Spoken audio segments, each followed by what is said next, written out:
काय काय काय काय एक मिनिट. प्रतापराव चिखलीकरांनी निवेदन दिलं.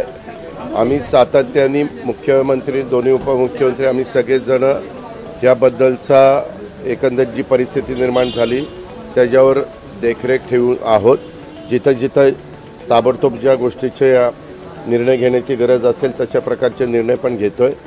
आता पुण्यामध्ये खडकवासल्याचं पाणी वरची सगळी धरणं सोडल्यामुळं पातळी वाढत चाललेली आहे, परंतु तिथं जिल्हाधिकारी, नंतर PMC कमिशनर आणि बाकीची जी यंत्रणा SDRF, NDRF या सगळ्यांना अलर्ट राहायला सांगितलेलं आहे. काही भागामध्ये पाणी जास्त झालेलं आहे, तिथल्या लोकांना स्थलांतर करायला सुरुवात केली. नदीला पाणी आल्यामुळं खडकवासल्याचं धरणाचं त्यामुळं पाण्याची पातळी, जे खालचे पूल आहेत ते पाण्यामध्ये गेलेले आहेत. तिथली रहदारी पूर्णपणे थांबवलेली आहे. कुठल्याही परिस्थितीत कुणी तिथं धोका पत्करू नये अशा प्रकारच्या सूचना दिल्या आहेत. कोल्हापूरला पण पाण्याची पातळी वाढत चाललेली आहे. कदाचित धोका पातळी ओलांडण्याची शक्यता आहे आणि त्याच्यावर तिथल्याही सगळ्यांना, म्हणजे जलसंपदा विभाग असेल, रेव्हेन्यू विभाग असेल, पोलीस विभाग असेल, ह्या ज्या ज्या यंत्रणा अशा काळामध्ये राज्य सरकारच्या वतीनं काम करत असतात, महानगरपालिका असतील, ह्या सगळ्यांना सतत सूचना देऊन त्यांना कुठली अडचण आली तर ताबडतोब सोडवण्याचं काम केलं जातं. आत्ता पण मी तुमच्याशी बोलून डिझास्टर मॅनेजमेंट हे आपल्या मंत्रालयामध्ये पहिल्या मजल्यावर आहे, तिथंच मी त्या ठिकाणी चाललेलो आहे. सुट्ट्या अनेक ठिकाणी जाहीर केलेल्या आहेत. वसई विरार पण मोठ्या प्रमाणावर पाण्यामध्ये गेलेलं आहे. तिथं काही भाग स्मार्ट रोड वगैरे असा एरिया जो ओळखला जातो, तिथलाही भाग बराचसा पाण्यात गेलेला आहे. जिथं नांदेडमध्ये काही गावांना मध्ये वेढा पडलेला होता, त्यातल्या अक्षरशः त्या गावांच्या लोकांची घरं ही पार पडून गेलेली आहेत. आज लोक तिथं गेलेले आहेत आपलं पुन्हा सामान वगैरे बाहेर काढण्याच्या करता.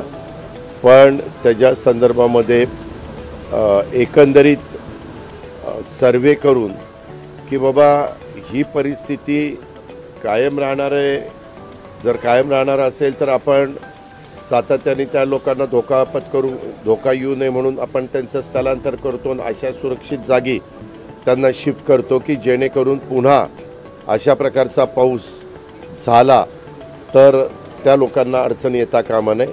ह्याबद्दलची पण काळजी ही राज्य सरकारकडनं घेतली जाईल. आमचा आपत्ती व्यवस्थापन असेल, मदत पुनर्वसन, हे सगळ्याच यंत्रणा ह्या तत्परतेनं कामं करतायत. काल तुम्हाला माहिती आहे मुंबईमध्ये मोनोरेलच्याबद्दल घटना घडलेली होती आणि त्याच्यात थोडं काय होतं आहे, कधीकधी एखाद्या मोनोरेलची किंवा एखाद्या पब्लिक सर्व्हिस ट्रान्सपोर्टच्यामध्ये काम करणाऱ्या ज्या यंत्रणा आहेत त्यांची कॅपॅसिटी नसताना जास्त लोक बसल्यानंतर अडचणी निर्माण होतात, जी काल मोनोरेलच्या बाबतीमध्ये झाली. पण आता सकाळपासून मोनोरेल व्यवस्थित त्या ठिकाणी सुरू झालेली आहे.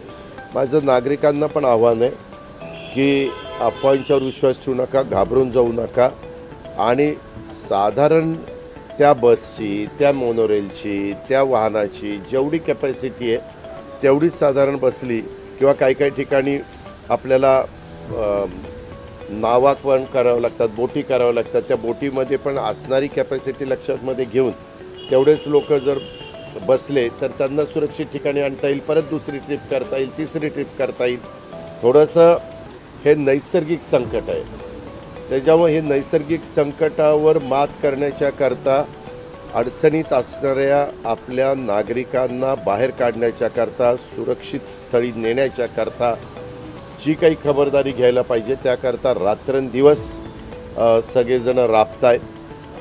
कुठंही दुर्लक्ष होता कामा नये ह्याबद्दलची काळजी आमचं सरकार घेत आहे, सरकारी यंत्रणा घेते आणि त्याच्यामध्ये नागरिकांनी पण सहकार्य करावं असं माझं आव्हान आहे. नवीन नवीन घडामोडी पाहण्यासाठी आजच आम्ही मुंबईकर 24 तासला लाईक करा, सबस्क्राईब करा आणि अपडेट रहा।